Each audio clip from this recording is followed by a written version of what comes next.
Eh, bueno, primero, después de la plática de César, que eh, me encantó además particularmente, toda la plática, pero particularmente el principio, cuando se refiere a esa experiencia con su padre, cuando avienta el device este para sacarle a los pitufos, ¿no? Me pareció simpaticísimo. Y lo interesante es que yo justo empiezo esta plática refiriéndome a lo mismo, a mi experiencia de cuando cumplí 30 años. Es más o menos el doble de la edad de César. Y, y apenas hace 30 años tuve yo esta experiencia de recibir de mi padre un consejo muy importante. Siempre ten cerca a un amigo viejo. Ese fue el consejo de mi padre. Cuando tenía 30 años, en ese momento, la verdad es que el consejo que me dio este señor me pareció un tanto prematuro o no demasiado importante. Finalmente, ya tenía yo a mi amigo viejo y era este señor. Este señor que además me había enseñado muchísimas cosas, además de ser mi amigo. Y la primera cosa que me enseñó mi padre fue a dibujar.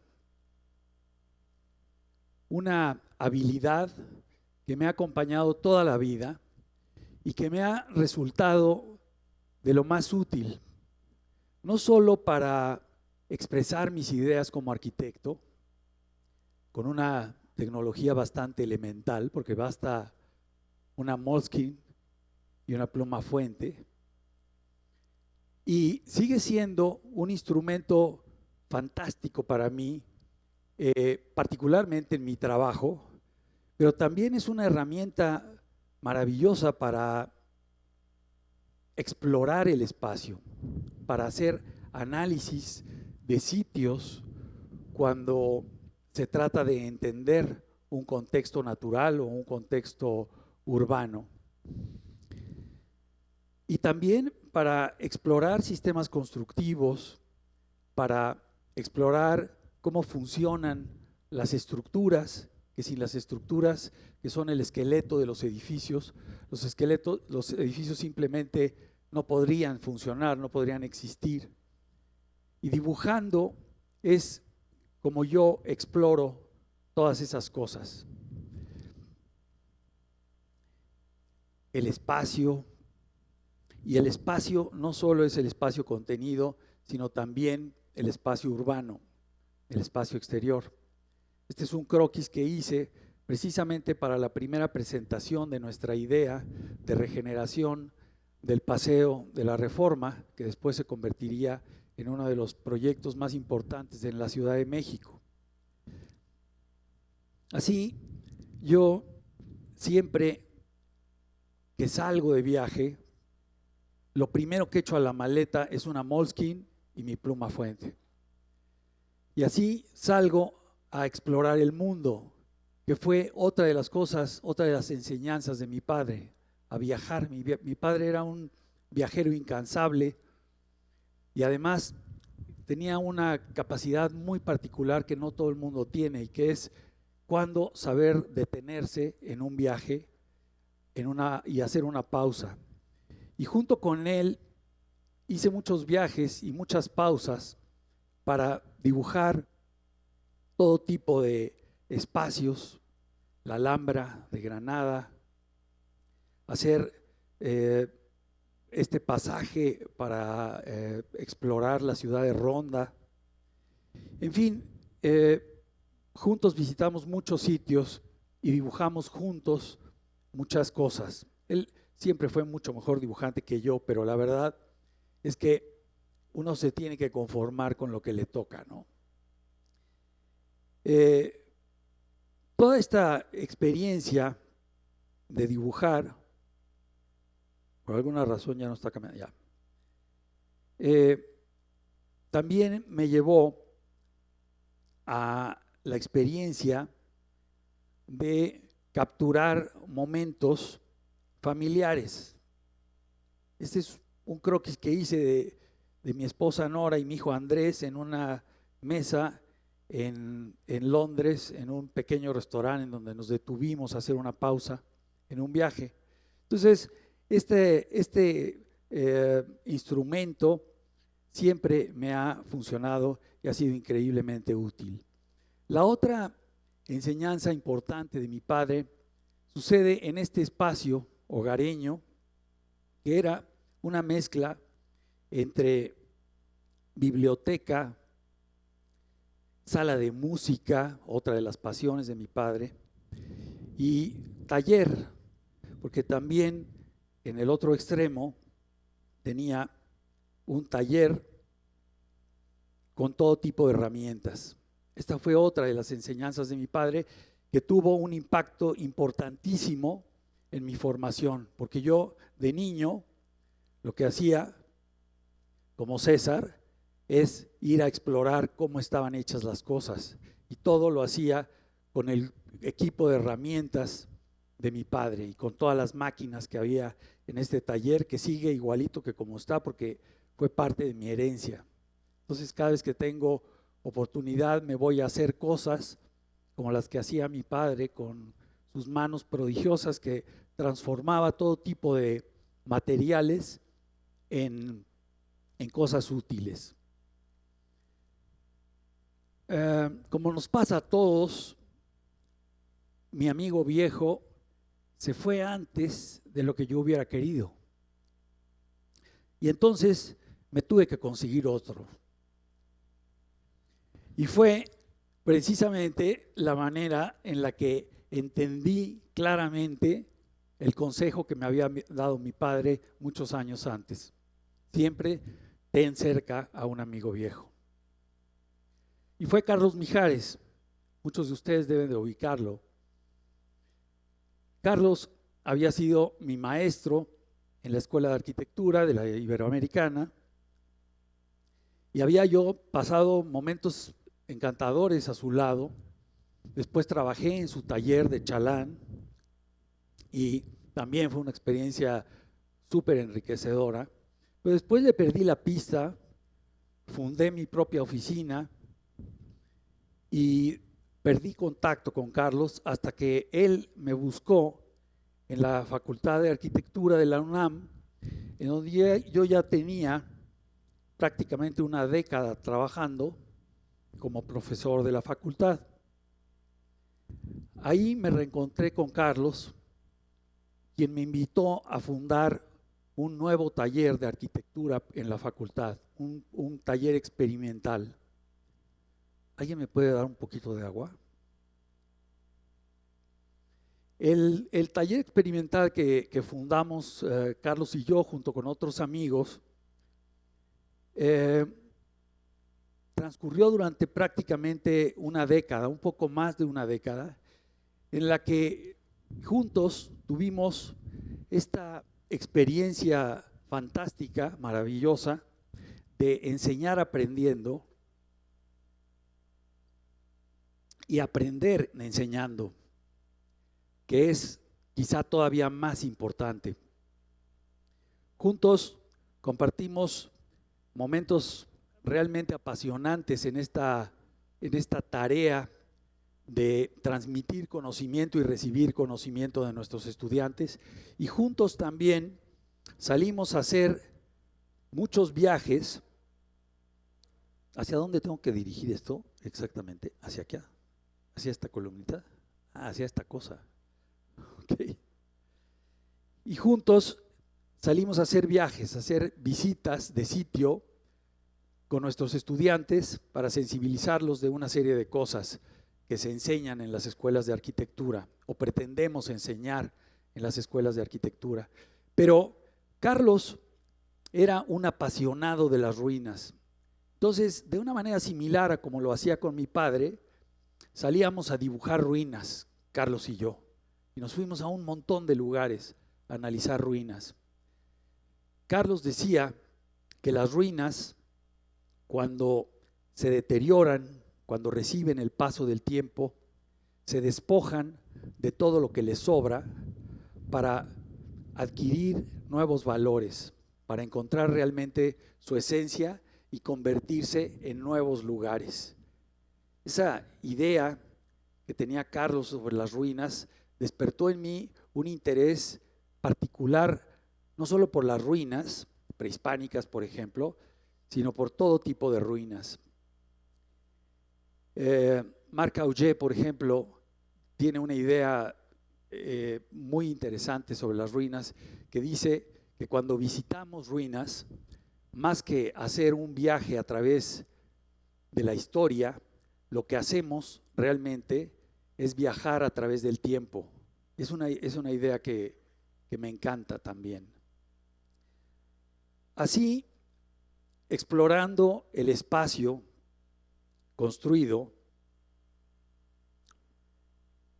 fui cada vez más acercándome a la idea de tomar estos viejos edificios en las ciudades para transformarlos en otra cosa. Aprender a leer y a escuchar estos edificios en ruinas. De alguna manera, he tenido la oportunidad a lo largo de mi carrera de ser llamado a desarrollar proyectos de rescate precisamente de estos viejos amigos que son los edificios históricos, los edificios patrimoniales en las ciudades. Y una de mis experiencias más interesantes hace 20 años fue la de haber sido invitado a desarrollar el proyecto del Museo José Luis Cuevas en la Ciudad de México, que se asienta sobre lo que fue el antiguo convento de Santa Inés, un edificio fantástico, increíblemente deteriorado cuando lo encontramos, que había sido pues víctima no solo del tiempo, sino de invasiones y de una serie de intervenciones mal hechas, etcétera. Pero no dejaba de ser un edificio increíblemente atractivo y con unas proporciones fantásticas, un patio enorme de más de 1000 metros cuadrados, increíblemente sugerente para convertirse en otra cosa, justo en lo que nosotros quisimos hacer, que fue transformarlo en un moderno museo de arte contemporáneo, que es lo que es hoy. La intervención más importante fue la de hacer esta gran cubierta de más de 1000 metros cuadrados sin apoyos intermedios, que cubre este enorme patio central y lo convierte en un lugar multifuncional. La otra parte de la intervención fue, desde luego, el de transformar las habitaciones en estos espacios preparados para recibir todo tipo de exhibiciones de arte, con una intervención que partió de la idea de que todos los elementos de museografía aparecieran como suspendidos en el espacio y que el edificio siguiera hablándonos de su edad a través de las áreas que quedan no cubiertas por esta intervención casi escenográfica. Pero desde el exterior, cada vez que uno sale de una sala a otra, disfruta de este contacto con el exterior, pero en un gran espacio a cubierto. Un espacio que, además de recibir todo tipo de piezas de arte, esculturas, etcétera, es la casa de la famosísima giganta de José Luis Cuevas, que es una dama que se adueña totalmente del espacio, pero que en torno a ella habilita un espacio polifacético para otro tipo de eventos. Prácticamente todo el año hay filas de niñas que quieren apartar el lugar para su boda, por ejemplo, ¿no? Algo que nunca imaginamos que iba a suceder. Y eso es precisamente una de las grandes lecciones de estos viejos edificios. Está buenísimo el mezcal, ¿eh? Se los recomiendo. Este espacio maravilloso nos abrió todas las posibilidades que nos podíamos haber imaginado y más de lo que puede hacerse con estos edificios.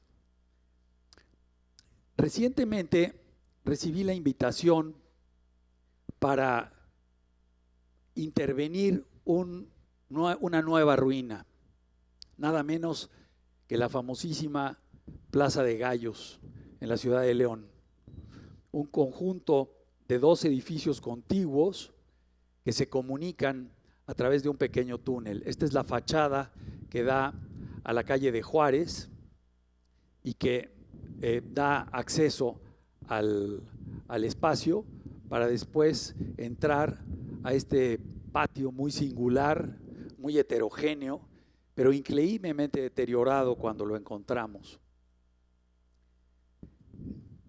El paso del tiempo estaba como muy evidenciado, pero además había perdido prácticamente el 40% de su masa construida, por lo cual aquí la intervención tenía que ser como mucho más importante para transformarlo en su nuevo uso, que va a ser el de un centro de capacitación para las artes escénicas.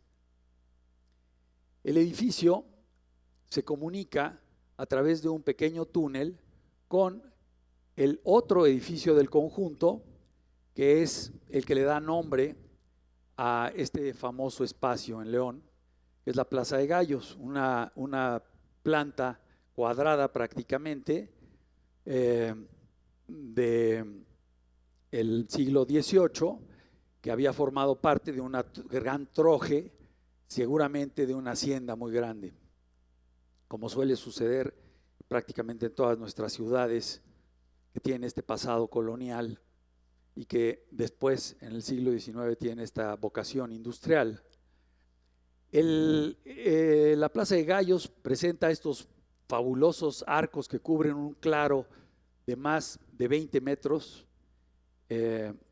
sin apoyos desde luego intermedios, y que presentaba este graderío interesantísimo que se le hizo en el siglo XIX, que es una intervención genial porque convertía una gran bodega en un espacio para espectáculos, ¿no?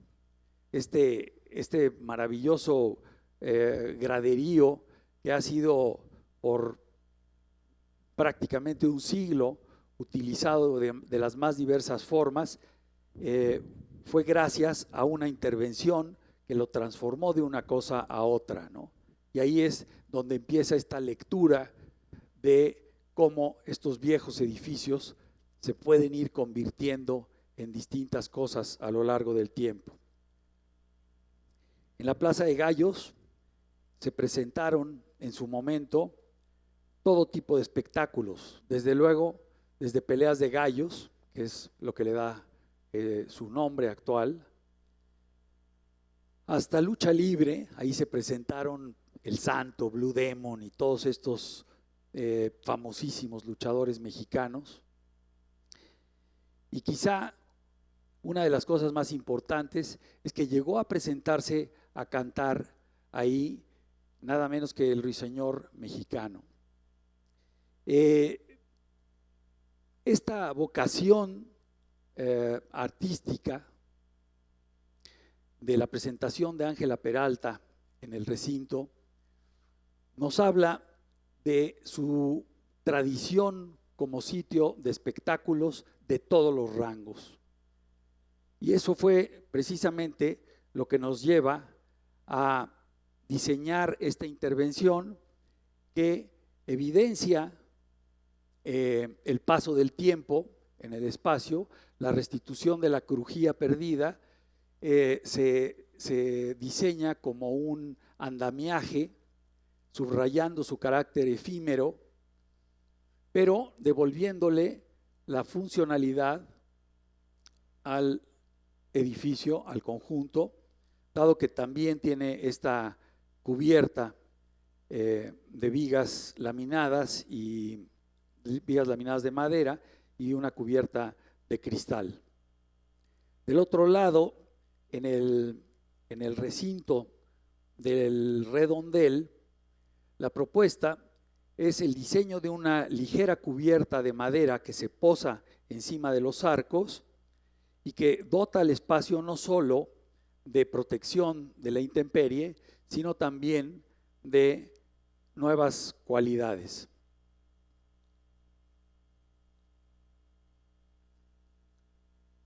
Así, con este, digamos, menú de un repertorio de distintas intervenciones de arquitectura totalmente contemporánea que conviven con la ruina, logramos transformar la vieja Plaza de Gallos en un teatro súper moderno con todas las comodidades y las características de un nuevo teatro para la ciudad de León.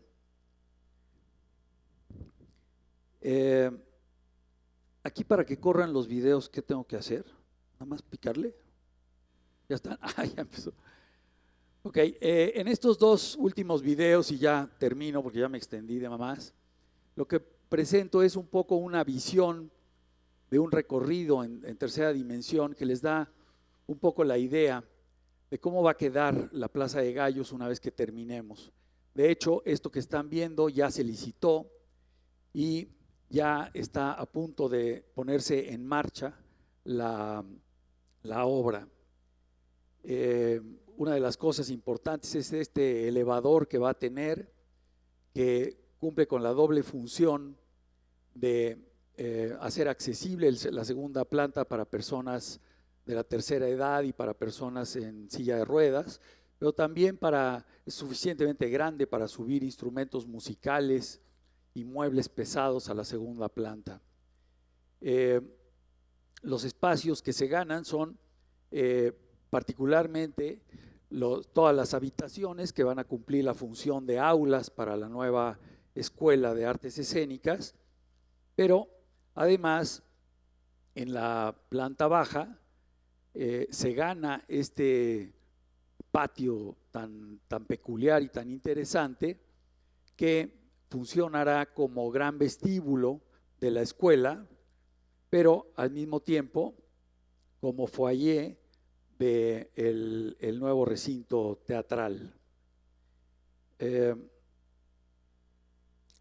A través de un pequeño túnel se llega a el redondel, en donde tenemos esta sillería móvil que puede instalarse para aumentar la capacidad del teatro, para tener esta visión del teatro italiano, y este nuevo graderío fijo que con una nueva isóptica vuelve más funcional el graderío. En la parte de arriba se aprecia este esqueleto de acero que refuerza la estructura de los arcos y recibe a esta nueva cubierta de madera con cualidades acústicas que redondea la intervención contemporánea, y una caja escénica detrás del proscenio con tecnología de punta que hace que se termine, digamos, de consolidar esta transformación de una ruina en un moderno teatro para la ciudad de León. Quiero terminar mi intervención con una frase que creo que resume mi postura respecto a construir sobre lo construido en las ciudades. Si de verdad queremos reescribir, reinventar nuestras ciudades, No hay mejor camino que empezar por construir su modernidad sobre sus propias ruinas. Muchas gracias.